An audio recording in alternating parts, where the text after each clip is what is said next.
ఇద్దరు software ఇంజనీర్లే social మీడియాలో పరిచయం అయ్యారు. ఆ తర్వాత కొన్ని రోజులకే ఫ్రెండ్స్గా మారారు. ఇద్దరి మధ్య మాటలు పరవలు తొక్కాయి. ఇద్దరి ఇష్టాలు కూడా కలిశాయి. ఒకరిని విడిచి మరొకరు ఉండలేని స్థితికి చేరుకున్నారు.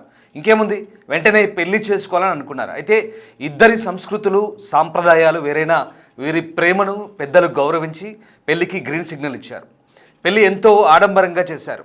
దీంతో ఎవరి లైఫ్లోనైనా ఇంతకంటే ఆనందం ఏముంటుందని అనుకుంది ఆ అమ్మాయి. కానీ ఆ తర్వాతే ఆ యువకుడి నిజస్వరూపం బయటపడింది. పెళ్ళైన తర్వాత రోజు నుంచే వేధింపులు మొదలుపెట్టాడు. ఆ వేధింపులను ఆ యువతి భరించలేకపోయింది. దీంతో పెళ్ళైన 50 రోజుల్లోనే ఆ అమ్మాయి జీవితానికి ఎండ్ కార్డు పడింది. ఈ విషాద ఘటన హైదరాబాద్ మియాపూర్ పిఎస్ పరిధిలో చోటు చేసుకుంది. బీహార్కు చెందిన ఇషికా యాదవ్ సాఫ్ట్వేర్ ఇంజనీర్. ఫేస్బుక్లో 5 ఏళ్ల క్రితం మధ్యప్రదేశ్ వాసి నీరజ్ బన్సల్ పరిచయం అయ్యాడు. అతను కూడా గచ్చిబౌలిలోని ఓ స్టార్టప్ కంపెనీలో చేస్తున్నాడు. మొదట వీరి మధ్య స్నేహం చిగురించగా ఆ తర్వాత ప్రేమగా మారింది. పెద్దలను ఒప్పించి గత ఫిబ్రవరి 10న పట్నాలో వివాహం చేసుకున్నారు.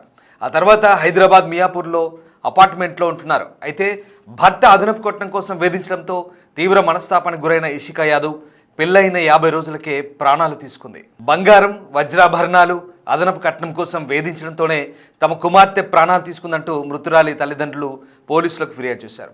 ఘటనపై పోలీసులు దర్యాప్తు చేస్తున్నారు. ఏదేమైనా పెళ్ళైన 50 రోజులకే ఇషికా యాదవ్ ప్రాణాలు తీసుకోవడం అందరినీ కలిచివేసింది. నిందితుడిపై కఠిన చర్యలు తీసుకోవాలంటూ మృతురాలి తల్లిదండ్రులు డిమాండ్ చేస్తున్నారు.